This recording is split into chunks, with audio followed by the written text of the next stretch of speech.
నేర్పిస్తే ఇలాంటి మన సాంప్రదాయ సంస్కృతులను కాపాడిన వాళ్ళు అవుతారు కాబట్టి దానికి వీళ్ళందరూ ఇలా కృషి చేస్తున్నందుకు నా హృదయపూర్వక నమస్కారం. ఇక్కడ అమ్మవారికి తొలి పూజ ఉజ్జయిని మహంకాళి అమ్మవారికి స్టార్ట్ అయింది. తర్వాత ఈసారి మొట్టమొదటిసారిగా నేను విజయవాడలో కూడా బోనం ఎత్తబోతున్నాను 29వ తారీఖు ఆదివారం రోజున. సో ప్రప్రథమంగా ఈసారి నాకు అవకాశం రావడం చాలా సంతోషంగా ఉంది. ఉమ్మడి దేవాలయ కమిటీ వాళ్ళు నన్ను ఈసారి అక్కడ చేయమన్నారు. సో అక్కడ కూడా బోనం ఎత్తబోతున్నాను.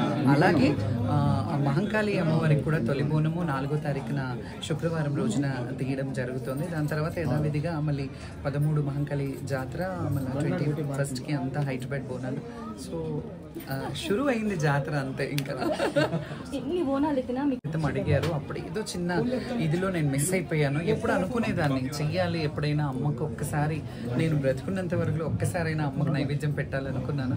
అనుకోకుండా వాళ్ళంతలో వాళ్ళు వచ్చి అడిగి చెయ్యారంటే అదేమంటారు కదా, రోగి అడిగింది అదే వైద్యుడు రాసింది అదే అన్నట్టు అట్లా తల్లి నన్ను అట్లా కనికరించేసింది. ఈ సంవత్సరం బోనం ఎత్తిపోతున్నాను. చాలా బోనాల జాతర బాగా జరుగుతాయి. సంవత్సరం మీరు చూస్తారు కదా. ఇంకా ఇది ఆరంభము.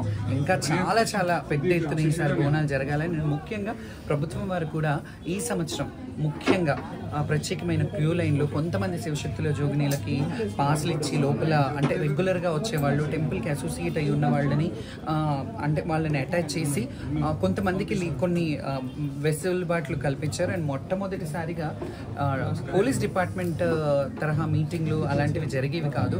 ఇప్పుడు 4 మీటింగ్లు జరిగాయి. అంటే డీసీపీ గారు, శైలజరామయ్యర్ గారు, ఎండోమెంట్ కమిషనర్ గారు అందరూ సంయమనంతో అంటే బాగా చెయ్యాలి, మీరు ఆడపడుచులు, బోనాలు ఎత్తుకునే ఆడపడుచులు, మీరు బాధపడొద్దు, మీరు బాగా చెయ్యాలి అనే సంకల్పం ఉంది. తప్పకుండా ప్రభుత్వానికి కూడా సహకరిస్తాం, ప్రభుత్వం కూడా మాకు సహకరించాలి. అండ్ ఈ సంవత్సరం అయితే బాగా ఏర్పాట్లు ఉన్నాయి. చూద్దాం.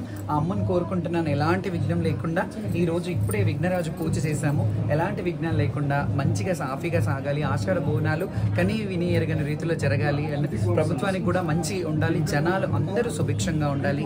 రాష్ట్రం కొంచెం వర్షాలు అటు ఇటు అయినాయి కాబట్టి సకాలంగా పడి మంచి జరగాలని కోరుకుంటున్నాను.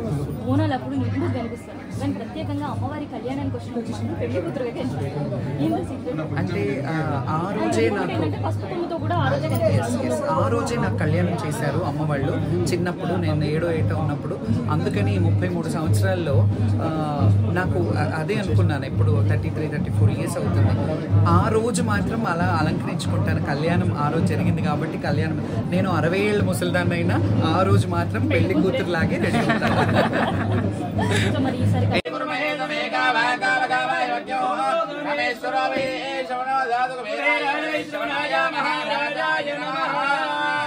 ఓం శ్రీ మహాదేవ దేవతాభ్యో నమః. ఓం శ్రీ మహంకాళి దేవతాయ నమః. ఓం శివ శివ శంభో రాజ్ఞే ప్రవర్తమాన శ్వేత బ్రహ్మణాస్య ప్రార్థే వేదవరహాకల్పే వైవస్వతమన్వంతరే కలియుగే ప్రతోవాది సంపద్యేవే ప్రతవర్షే ప్రతకండే మేరవార్ధ త్రివిక్ భాగే శ్రీశైల మహాక్షేత్రస్య శ్రీమాన్ శివదః అస్య శ్రీ గోత్రోద్భవస్య అరవింద గోత్రోద్భవస్య చంద్రశేఖర రావు నామధేయస్య సహ కుటుంబస్య అరవింద గోత్రోద్భవస్య అనిల్ కుమార్ నామధేయస్య ధర్మపత్ని సహ కుటుంబస్య నానా గోత్రోద్భవస్య నానా గోత్రోద్భవాయ సహ కుటుంబస్య అనండి. మమ క్షేమ స్థేమ స్థైర్య ధైర్య విజయ అభయ ఆయు ఆరోగ్య ఐశ్వర్య అభివృద్ధ్యర్థం మమ వ్యాపార వ్యవసాయ ఉద్యోగ అధిక లాభ సిద్ధ్యర్థం మహంకాళే దేవత పూజాం అహం కరిష్యే.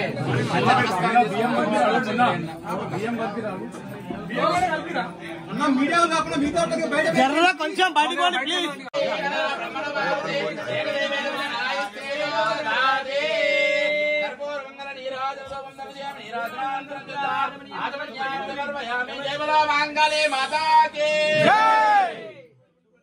నమస్కారం చేసుకోండి. అమ్మ దయ ఉంటే అన్నీ ఉంటే మంచి నమస్కారం చేసుకోండి. మీరు ఒక్కడి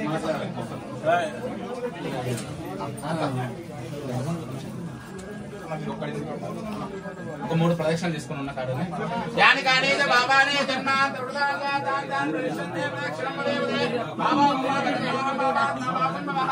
ఆయమాన్ దుర్గా దేవా శరణాగతస్రా అన్నదాక్షరణాతే తమేవాక్షరణం మమ తస్మాత్ కారణభావేన రక్ష రక్ష పరమేశ్వరే రక్ష రక్ష జగదీశ్వరే